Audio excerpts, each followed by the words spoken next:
Que el Señor les bendiga. Antes de comenzar, invoquemos al Espíritu Santo, porque sin el Espíritu Santo no logramos entrar en la Biblia. Es indispensable. El día de hoy vamos a meditar acerca de los primeros 5 libros de la Biblia. Les recuerdo alguna cosa. La palabra Biblia significa libros. Es el plural de un verbo griego, de un nombre griego, biblia, que significa muchos libros. Es que aquí tenemos 73 libros.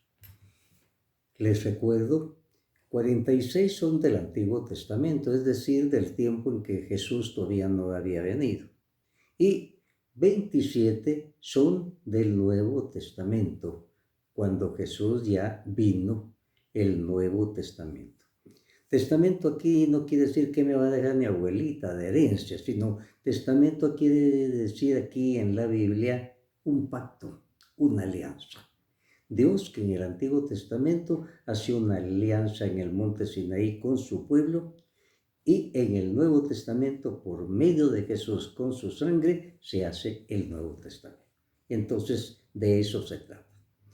Ahora, los primeros libros de la Biblia son 5 y se les llama Pentateuco, que quiere decir 5 libros. Propiamente quiere decir 5 estuches, porque antes los libros no estaban encuadernados como este que tengo yo aquí, sino que eran unos rollos que se guardaban en estuches. Entonces, 5 estuches, los 5 primeros libros de la Biblia.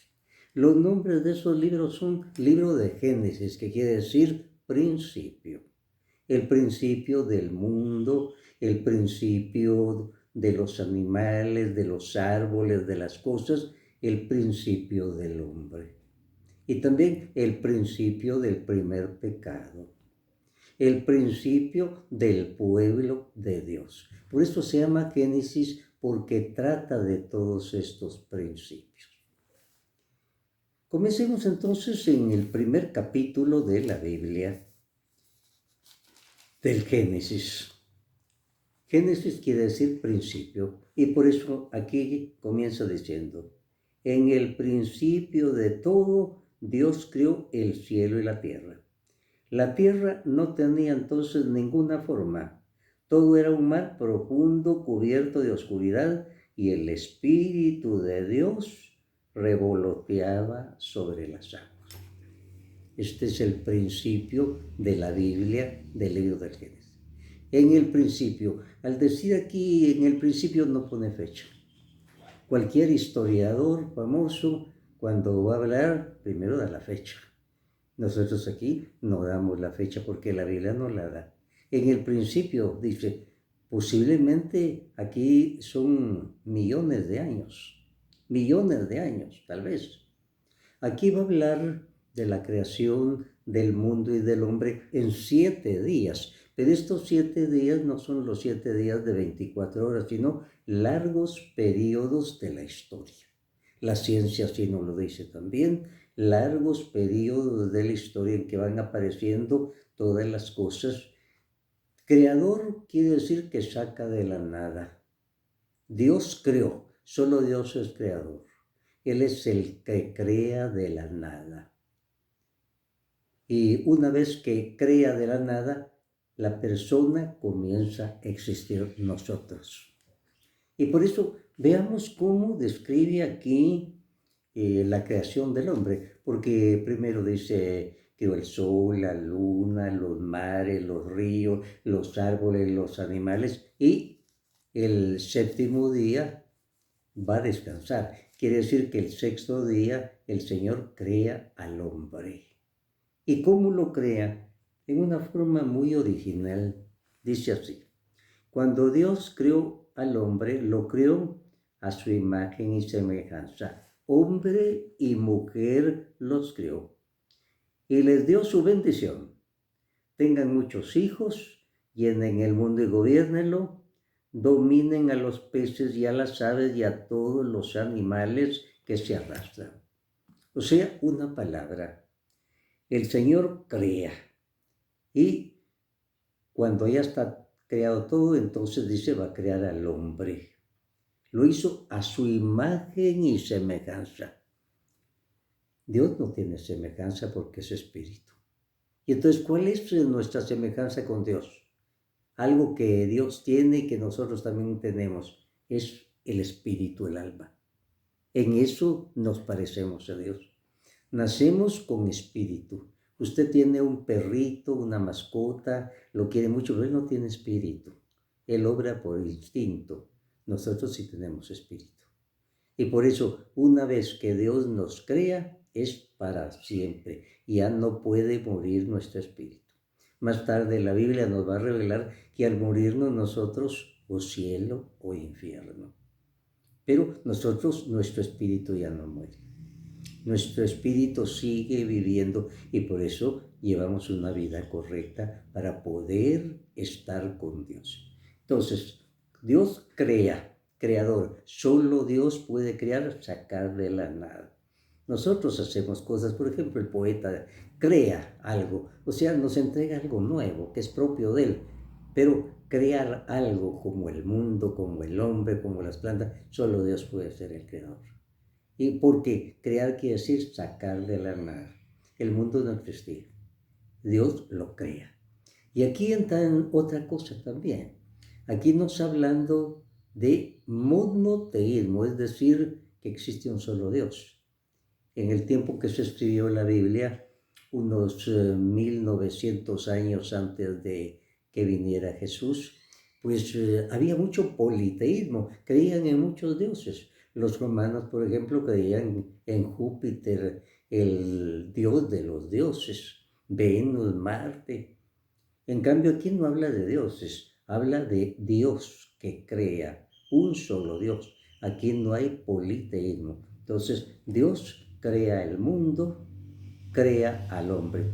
Ahora, aquí hay otra descripción de la creación del hombre. Por eso los críticos de la Biblia piensan que aquí en estos 5 primeros libros de la Biblia hay varios escritores. Por supuesto, el protagonista de todos estos 5 libros, el que contó todo eso, es Moisés. Él lo recibió, el gran líder que el Señor escogió.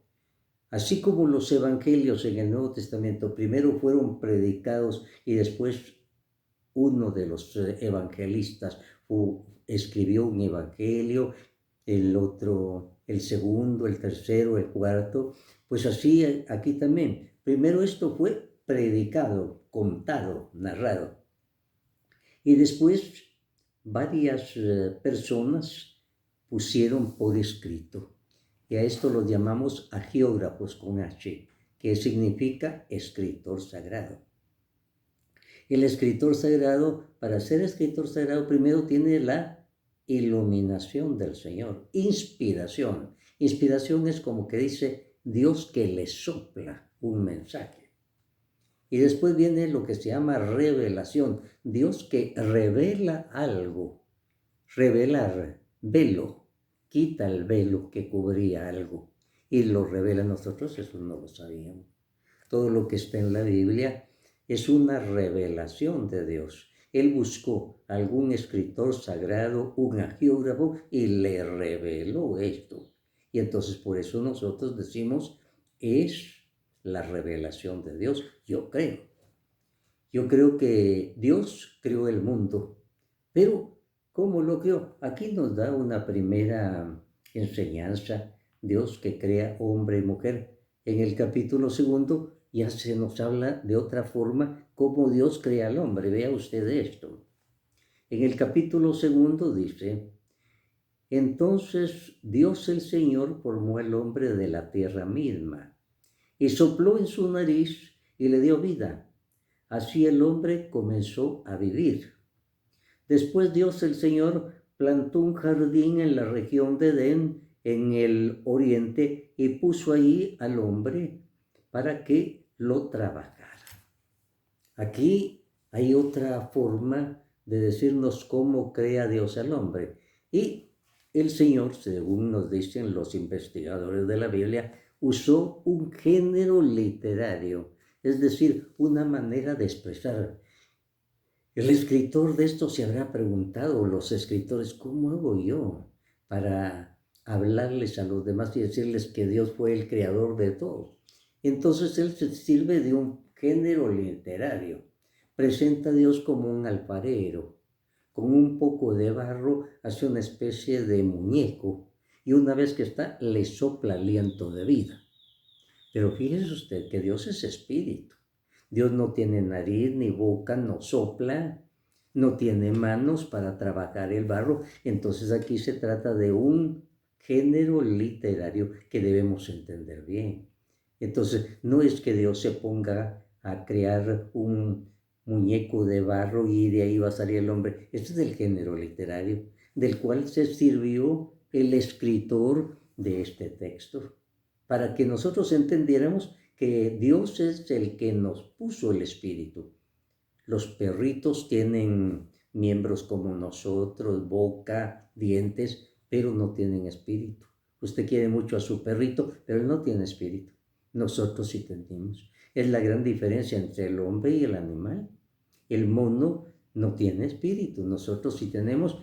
Nosotros fuimos hechos a imagen y semejanza de Dios. Eso es lo importante. Y eso es lo que recalca aquí el escritor de este primero y segundo capítulo de la Biblia. También aquí nos dice algo. En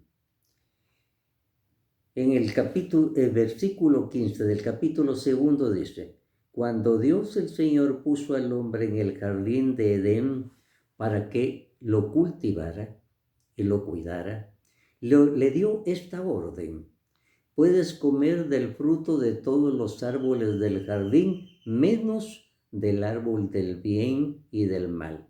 No comas del fruto de ese árbol, porque si lo comes, ciertamente morirás. Pues Dios, el Señor Dios, dijo: no es bueno que el hombre esté solo, le voy a hacer a alguien que sea su ayuda adecuada. Y Dios, el Señor, formó de la tierra todos los animales y todas las aves y se las llevó al hombre para que les pusiera nombre. Ponerle nombre a algo en la Biblia, en el lenguaje oriental, significa dominar a alguien. Puso al hombre que dominara todas las cosas y a todos los animales. Al hombre no lo va a dominar ningún animal, por grande que sea. Un elefante puede ser muy grande, pero no va a dominar al hombre. El hombre tiene la inteligencia. El elefante tiene instinto y no inteligencia ni espíritu. Ahora, aquí nos va a hablar también de la creación de la mujer, porque hasta la vez solo nos ha dicho: creó un hombre. Y entonces el Señor, aquí en el capítulo segundo, dice: no está bien que el hombre esté solo, le voy a hacer una ayuda adecuada.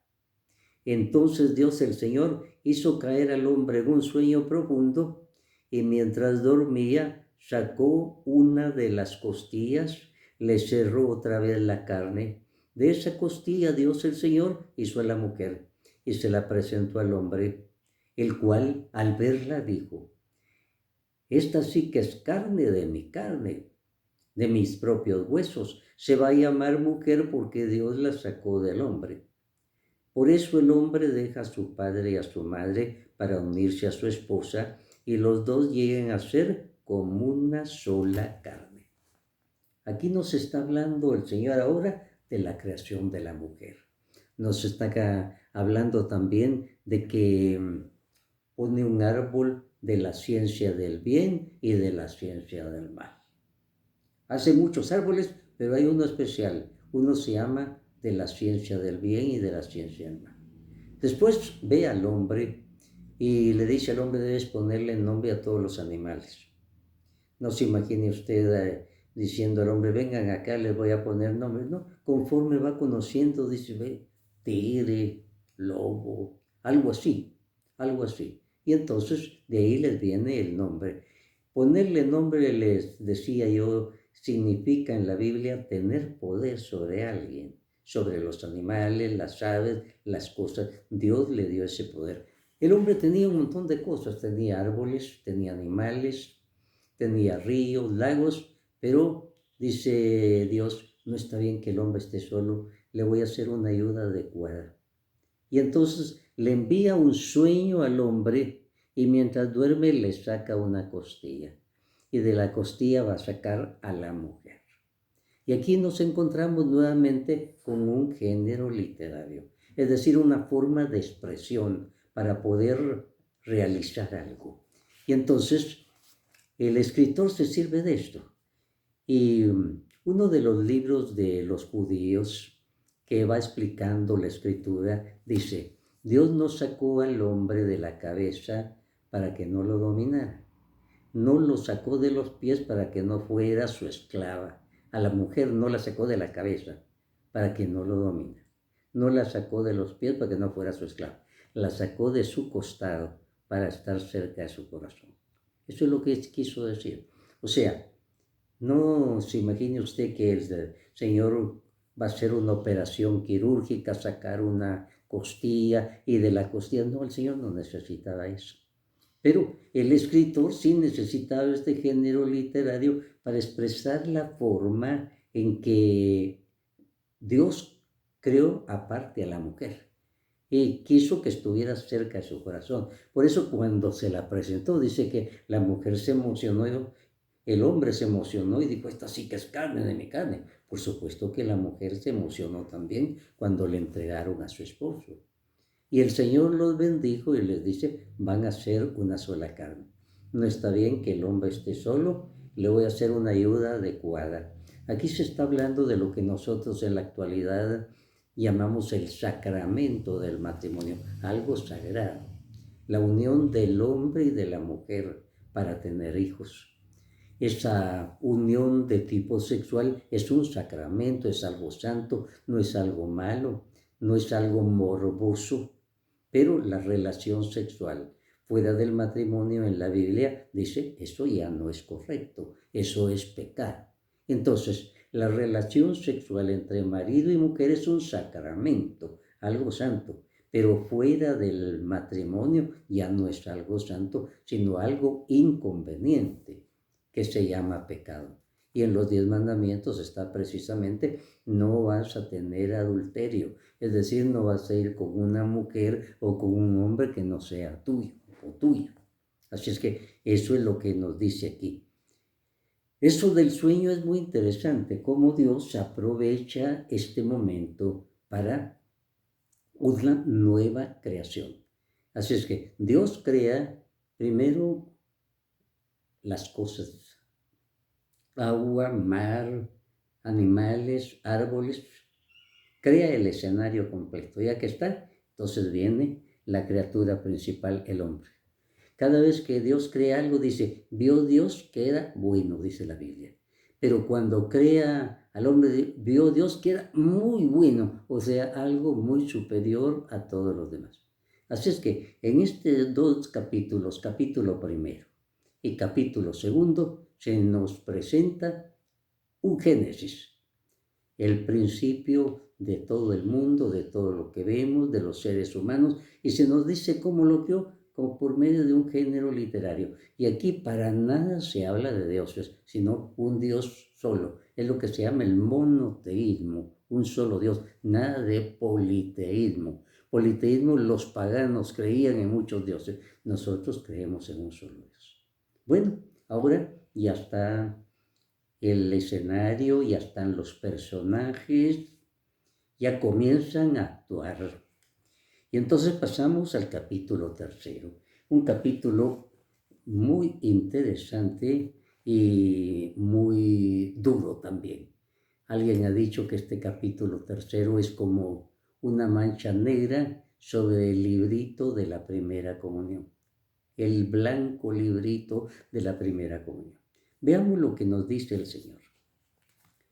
La serpiente era la más astuta de todos los animales salvajes que Dios el Señor había creado. Y le preguntó a la mujer, así que Dios les ha dicho que no coman de todos los frutos de los árboles. La mujer dijo, podemos comer de fruto de cualquier árbol, menos del árbol que está en medio del jardín. Dios nos ha dicho que no debemos comer ni tocar el fruto de ese árbol, porque si lo hacemos moriremos. Pero la serpiente le dijo a la mujer, no es cierto, no morirán.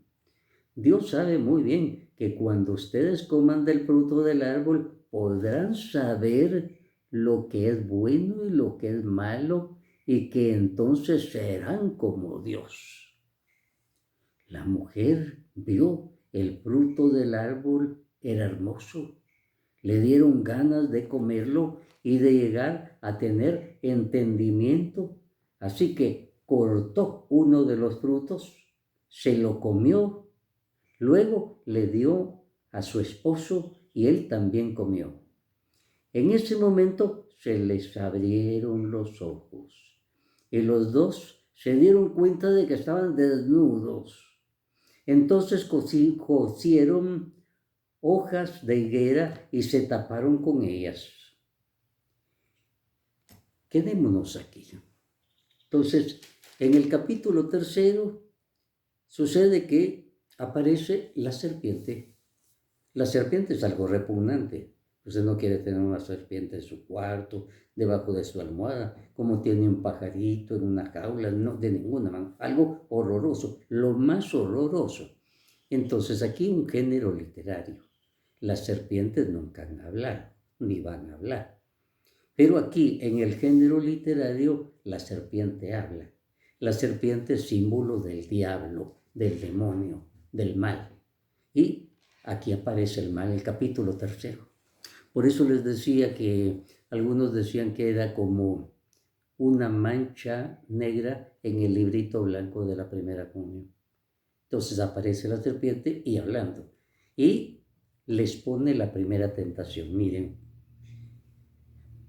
¿por qué les prohibió ese Señor comer de todos los frutos del jardín? No, dijo la mujer, no nos prohibió de todos, solo de ese nada más, que se llama el árbol de la ciencia del bien y del mal. Solo de ese, pero no saben por qué, le dijo la serpiente a la mujer. Es que si ustedes comen de ese árbol, van a saber lo mismo que él, van a ser Dios. La gran tentación. Los primeros seres humanos estaban bien, no les faltaba nada.